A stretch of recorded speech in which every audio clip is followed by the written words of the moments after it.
Alright guys, I'm thinking about doing a new segment that's going to be very, very unique, in my opinion. So I've been looking at a lot of fan art, and a lot of crossover fan art that's been piquing my interest, and I suddenly had this weird idea today and I basically said to myself, what if I did it, what if I could think of plots for these fan art pictures and just, not make actual stories, but actually make like a little fun plot behind it and kind of make sense of it. So basically what this new segment's going to be is me picking out 6 fan art pictures of my choosing. That's the thing, guys. If I decide to keep this segment going, I'm going to pick out 6 fan art pictures myself. This is going to be another one that I'm going to do myself. I don't want a lot of people sending me links to fan art pictures, crossover fan art that I think I should look at. It's just going to be me looking for stuff personally. And then I'm going to put the picture on here at the 6 pictures and then make like a short story about them. Just basically, not write it, but speak of a short story. So kicking things off is Avatar and Powerpuff Girls fan art, as you can see right here. Alright, so this story is basically, there's a new villain in the city of Townsville, and he's capable of time travel, and the Powerpuff Girls are fighting him. He's actually capable of not only just, he's a great hand-to-hand fighter, but he's able of summoning weapons from the future. He's capable of just opening up a little time portal, pull out this futuristic laser, and start shooting it. But when the girls start beating him, he suddenly just flees into the past, and the girls follow him through a little time portal. This in turn leads him, he suddenly just randomly goes into the era of Avatar, the Last Airbender timeline. In doing so, the villain, the time-traveling villain in question, comes across the Team Avatar. Basically, he encounters them, they battle, and then the girls show up, and then it becomes the I don't know you, you don't know me kind of thing, and they battle from there. So, following that, he's like, shit, well, now I'm fighting a bunch of guys at once, I need to get the hell out of here. So he escapes into the future, the far future, and not only do Blossom, Buttercup, and Bubbles travel into the future, but also joining them is Aang, Katara, and Toph, while Sokka, I guess you'd say like maybe Sokka and Suki or Zuko are very wounded after the fight, and only Aang, Katara, and Toph are the only 3 to join them to battle the supervillain. So, yeah, brief synopsis right there. That's what I think when I'm looking at this picture. So, moving on to the next one. Alright, Indiana Jones versus the Army of Darkness. How I can see this going down is basically, Indy is looking for the Necronomicon in Europe. He's looking through these ancient castles, trying to avoid the Nazis, and he finds the Necronomicon. However, Nazis find him, as always, and take it away from him and leave him to die. However, the Nazi scientist, or I guess you could say the Nazi occultist, reads the wrong text and unleashes the Army of Darkness and turns a majority of these people in this small German village into Deadites, as well as himself and all of his cultist Nazi followers as well. So Indy is fighting an army of Deadites until he gets the Necronomicon back, and then he keeps reading through the book, and he realizes, hey, I can summon somebody to help me out here. And he summons Ash into the past, and the 2 of them join together to fight the forces of darkness. So, yeah, that's pretty much it. So next up is Street Fighter and Black Lagoon. So what can I think of for this story looking at this picture? Well, what I'm thinking is a Street Fighter Black Lagoon story and them involving Cammy and Revy throwing down. What I've got in my head is Shadowloo is basically working alongside Hotel Moscow. They're dealing together, and Cammy has been sent by by MI13 to investigate Ronapur, infiltrate Ronapur, and basically get this dirt on Balalaika, Bison's new business partner. However, Balalaika has hired the Lagoon Company for, extra protection because she knows Bison has enemies and she's dealing with some very big name criminal. So basically what happens next is Cammy is discovered by Revy and the both of them throw down. And that's basically what happens. I could also see, also for here, Cammy calling in Guile and Chun-Li to back her up as well, and probably while Cammy and Revy are throwing down, I could definitely see Guile and Chun-Li taking on the rest of the Lagoon Company, or anyone else Bella Laika has hired to protect her, as well as, her new business associate.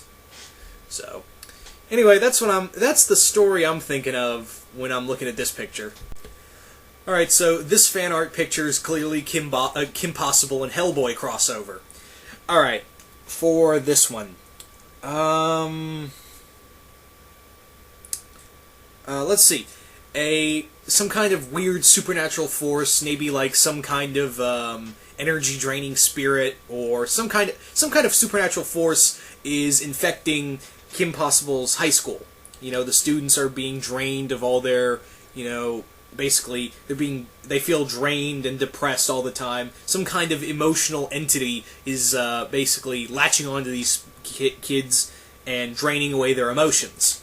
So the BPRD send Hellboy to investigate, and however, Kim is convinced, it's not something magical, it's something scientific, or something, I can prove, some kind of weird spirit, even though even though she's dealt with spiritual stuff before, she's not really like, oh, spirit stuff, okay. It's more like, spirit stuff, that's bullcrap, I'll believe it when I see it kind of person.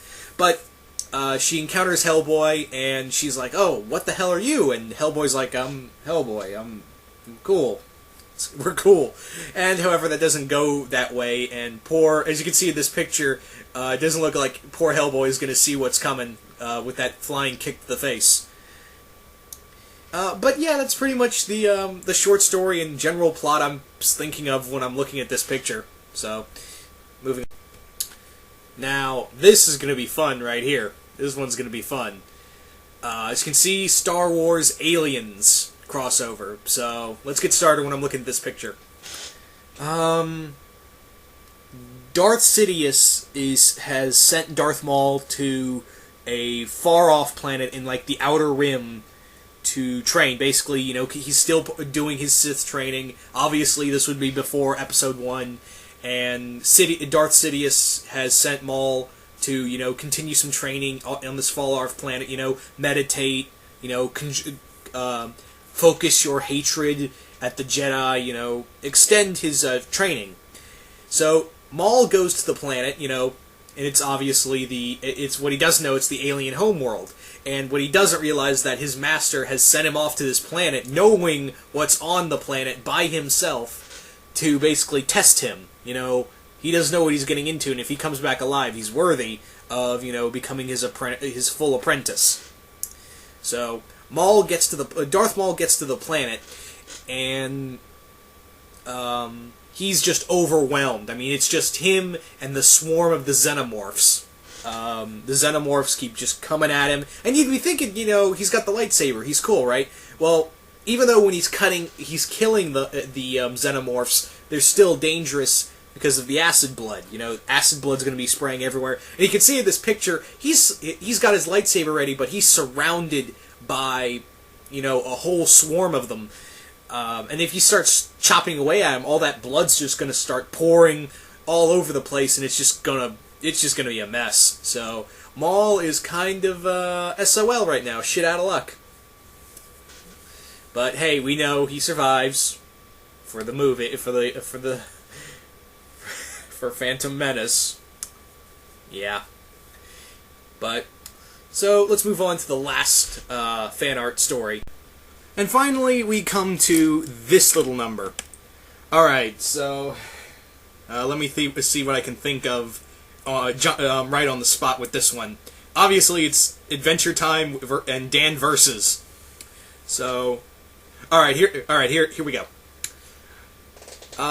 Dan is pissed off that the building across the street's been rented out by a group of scientists who are working on some kind of weird experiment to work on portals to other dimensions. Dan, of course, is angered by this. He personally tries to sabotage the portal, and of course it goes haywire and sends him to the land of Oo. While there, he's convinced this is not a, alternate universe. He's convinced it's some kind of cyber program, and he goes on a tirade try to stop it. Due to his anger, he finds himself on a cross-country rampage. Well, when I say rampage, in Dan's case, it would be him shouting and yelling at people, and swearing eternal vengeance on them. So he finds his way to the Candy Kingdom, where he comes across Finn and Jake, who think he's a villain, but then he tells them, you guys are computer programs, or that's what I believe myself, because I refuse to believe there's alternate realities. But Finn and Jake decide, we can help you go back to your world, and Dan pretty much accepts them to help him, guide him to and find some way back to his universe. And that's about it. So, hope you guys enjoyed these little short stories. These are actually kind of fun to work on. Like I said, all of them were on the spot, and again, I have to reestablish this. Please don't, if I decide to do this again with fan art short story time, or whatever the hell I'm going to call this thing, I would really prefer I pick out, this is going to be something I do alone. So please, please, please do not send me anything. And if I do decide to keep this segment going, I'll actually do different editions of this, like crossover pairings or something like that. Maybe, who knows? It all depends on how well this first segment goes. So, yeah. But anyway, guys, hope you guys enjoyed these little short stories. These little short plots I came up with, and yeah, later.